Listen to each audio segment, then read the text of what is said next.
الحكاية بتبدأ في سجن شديد الحراسة مع المجرم الخطير جي سي هو وعصابته لما كانوا مسلحين بسكاكين حادة. في الوقت ده بداخل حمامات السجن داني قال لصديقه العزيز بون ان جي سي عايز يخلص عليه وانطلق بطريقه عشان يبعد عن المشاكل. بالفعل جي سي وأتباعه أعطوا رشوة للحراس وحصروا بون داخل حمامات السجن. وهنا جي سي قال لبون انت فاكر انك احسن مننا وجه الوقت عشان نعلمك الأدب. في البداية بون حذرهم كلهم وقال ان اللي هيقرب منه هيمسكوا يطحنوا، بس المجرمين ما سمعوش كلامه فروق عليهم واحد ورا واحد ومسح بيهم الارض بسهولة تامة لانه ماهر بفن الكايوكوشين الياباني. بعد كده بتنتقل بينا الاحداث لحي فقير وهناك بنقابل روبرتو صاحب بيت بسيط وكان عارض غرفة للايجار، لكنه اتفاجئ ان بون ظهر فجأة من اجل تأجير الغرفة منه فنادى على بنته تمارا عشان تتكلم معاه. بون قضى مدته في السجن وخرج بعد 10 سنين،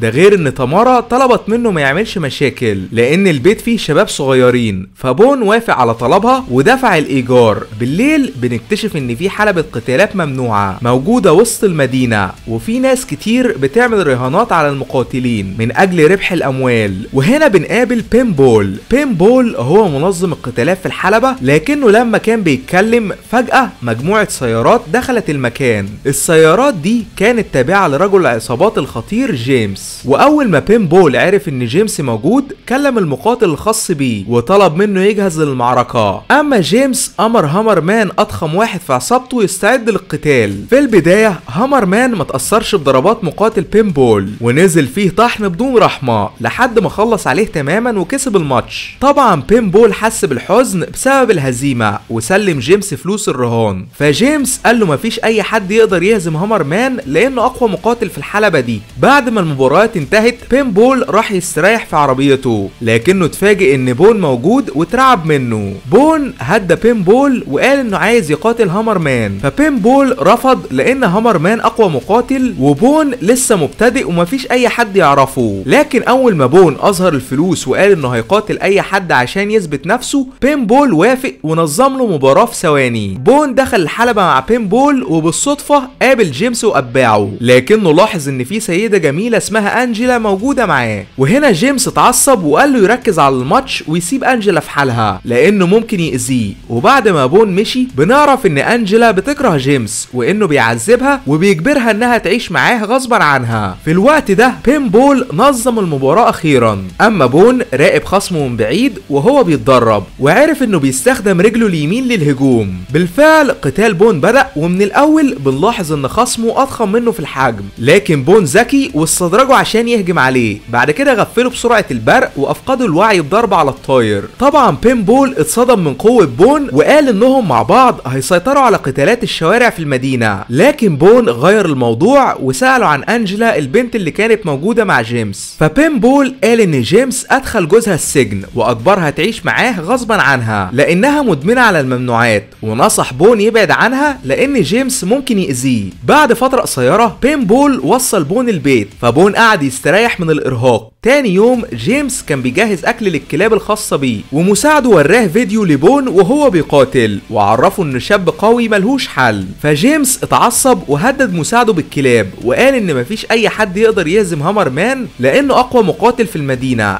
اما بون كان بيلعب شطرنج مع روبرتو وبالصدفة 2 شباب فاشلين حاولوا يضايقوه فبون بصلهم بغضب وخلاهم يجروا من الرعب. بعد كده بيمبول حضر وقال ان ميعاد قتاله قرب، فتمارا حست بالغضب لان بون بيخرج مع اشخاص مشبوهين وممكن يسبب لها الاذية هي والاولاد الموجودين بالبيت. بعد فترة قصيرة بيمبول وجيمس وصلوا اخيرا لحلبة القتال وبيمبول قرر ينظم ماتش برهان $5000. في البداية الكل استهتروا ببون وافتكروه ضعيف لكنه فضل ساكت وراقب خصمه بهدوء، واول ما المباراة بدأت قدر يخلص على خصمه بضربة واحدة بس. طبعا كل الناس اتصدموا من قوته الرهيبة وبيمبول حاول ياخد فلوس الرهانات، لكن صاحب الحلبة قال ان بون لازم يكسب ماتش تاني. وهنا 2 مقاتلين هاجموه مع بعض في نفس الوقت، بس بون قوي وملهوش حل وغلبهم في ثواني. للاسف المكان انقلب لفوضى وعشرات المقاتلين حصروا بون من كل حته، لكنهم ما يعرفوش ان معلم بفن الكايوكوشن ومسكوا امتحانهم بسهوله. بعد كده روق صاحب الحلبه واخد منه فلوس الرهانات. اول ما الفوضى انتهت بين بول وبون قسموا الجايزه مع بعض، لكنهم اتفاجئوا ان صاحب الحلبه واتباعه هاجموهم بالرشاشات، فاخدوا نفسهم واختفوا من المكان.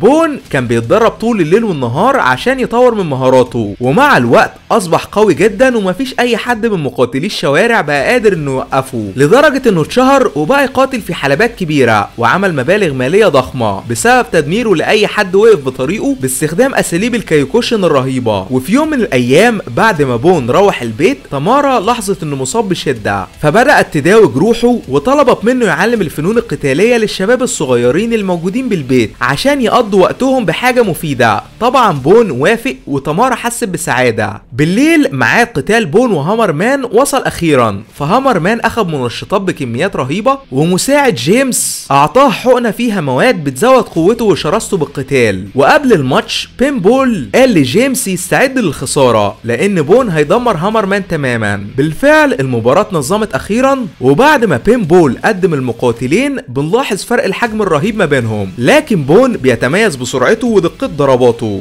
اما هامر مان بيستخدم قوته وبس. عشان كده بون تفادى كل هجماته بخفه وانهى عليه برجل على الطاير افقدته الوعي. طبعا جيمس اتفاجئ من اللي حصل وسلم بين بول الفلوس وهو هينفجر من الغضب. بعد كده حيا بون على قدراته الرائعه ودعاه الحفله الخاصه بيه، فبون وافق وقال انه هيقابله باقرب وقت. بالفعل بون راح حفله جيمس مع بين بول، واول ما وصلوا جيمس رحب بيهم. في البدايه جيمس طلب من بون يكلمه على انفراد لان في حاجه مهمه عايز يتفق معاه عليها. جيمس قال لبون ان مجموعه سريه من اغنى رجال الاعمال في العالم بينظموا بطوله قتاليه كل سنه مقابل 5 مليون دولار، وقال انه محتاج بون عشان يغلب برايس هو افضل مقاتل بالبطوله دي، ومن قوته قدر انه يقتل 4 من اخصامه في الحلبه. لكن بون رفض ينافس تحت ايد جيمس وقال انه مش هيشترك في البطوله دي. طبعا جيمس حس بالغضب لكنه سيطر على اعصابه وطلب من انجلا تحاول تغري بون عشان يوافق على طلبه. في البدايه انجلا رفضت لكنه هددها وقال انه هيخلص عليها بدم بارد. في النهايه انجلا وافقت غصبا عنها، واول ما هي وبون بقوا لوحدهم اخرجت المسدس وحاولت انها تقتله، لكن بون هداها وقال ان جوزها داني كان صديقه لما كان في السجن ووراها صورتها معاه. طبعا انجلا اتصدمت وجالها انهيار عصبي، فبون قال ان جوزها داني كان صديقه العزيز ويبقى زي اخوه بالظبط، لكن المجرم جي سي وعصابته غفلوه وخلصوا عليه. وقال انه اول ما خرج من السجن بدأ يبحث عنها هي وابنها لانه وعد صديقه داني انه هيحمي عائلته من الخطر.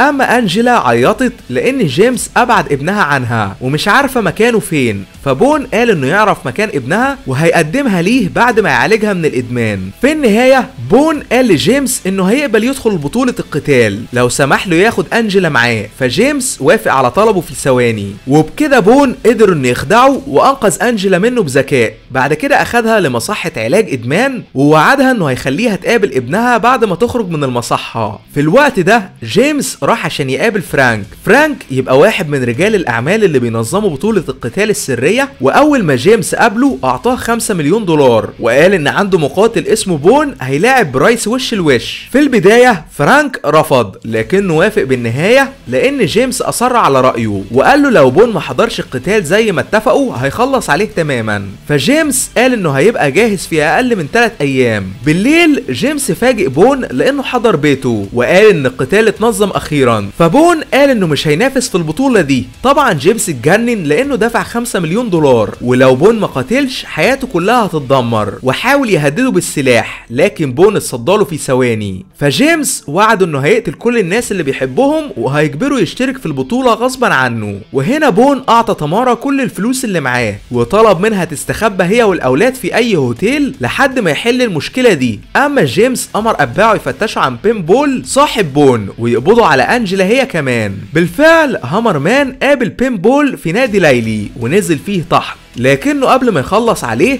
بون ظهر وقدر انه ينهي حياته هو ومساعديه بسرعه البرق وانقذ بين بول على اخر لحظه. في في الوقت ده اتباع جيمس وصلوا مصحة علاج الادمان وبدأوا يدوروا على انجلا، لكنهم اول ما دخلوا غرفتها بيمبول فاجئهم وبون غفلهم من ظهرهم وخلص عليهم واحد ورا واحد. بعد كده اخد تليفوناتهم وقال لجيمس انا جاي لك وهعلمك الادب، فجيمس حس بالرعب. بعد كده بعت له الموقع الخاص بيه عشان يتتبعه. بالفعل بيمبول وبون مشي ورا جيمس لحد ما بون دخل بيت ضخم، وهناك واحد من الحراس المسلحين استضافه وقدموا لجيمس ومجموعة من رجال الاعمال. في البداية جيمس قال لبون انه لو ما قتلش هينهي حياة تمارا وانجلا وكل اصدقائه، فبون فضل ساكت وصوره بالتليفون في السر بدون ما يلاحظ. بعد كده بعت الفيديو لبيمبول اللي اتصل على البوليس، وهنا فرانك كلم برايس عشان يبدأ قتاله مع بون لان رجال الاعمال منتظرين المواجهة. برايس بدأ يستهتر في بون لدرجة انه رفض يخلع بدلته قبل الماتش، فبون قتله بدون رحمة واظهر قدراته الكاملة. وهنا بنكتشف ان الاتنين ماهرين جدا والقتال ما بينهم كان متعادل، بس مع الوقت بون بدأ يسيطر لانه درس حركات برايس وعنده خبرة اكبر منه. بعد كده مسكه طحنه ومسح بيه الارض قدام الجميع، لكنه قبل ما يكسب استسلم عن قصد وانسحب من الماتش عشان يخسر جيمس ال5 مليون دولار. فجيمس اتعصب وهاجمه باستخدام السيف، وهنا فرانك امر مساعده يعطي بون سلاح هو كمان عشان القتال يبقى متعادل، بس بون استخدم غطاء السيف واتصدى لجيمس بمهارة ملهاش مثيل. ده غير انه استغل اندفاع جيمس ضده واجبره انه يقطع ايده بالغلط وخلاه يعيط زي الكلب. واول ما البوليس وصل بون اختفى في ثواني بدون ما اي حد يلاحظه. بعد فترة قصيرة انجلا اتعالجت من ادمانها وراحت عشان تقابل ابنها اللي كان عايش في البيت مع تمارا، وقبل ما بون يمشي اعطى تمارا مبلغ مالي كبير وقال لها تخلي بالها من انجلا وابنها. فتمارا شكرته على افعاله وودعته في حزن، وبكده بون نفذ وعده لصديقه العزيز داني وكمل طريقه بدون كلام. وده كان ملخص الفيلم. اشترك عشان توصلك اقوى الملخصات كل يوم، واشوفكم عما قريب باذن الله.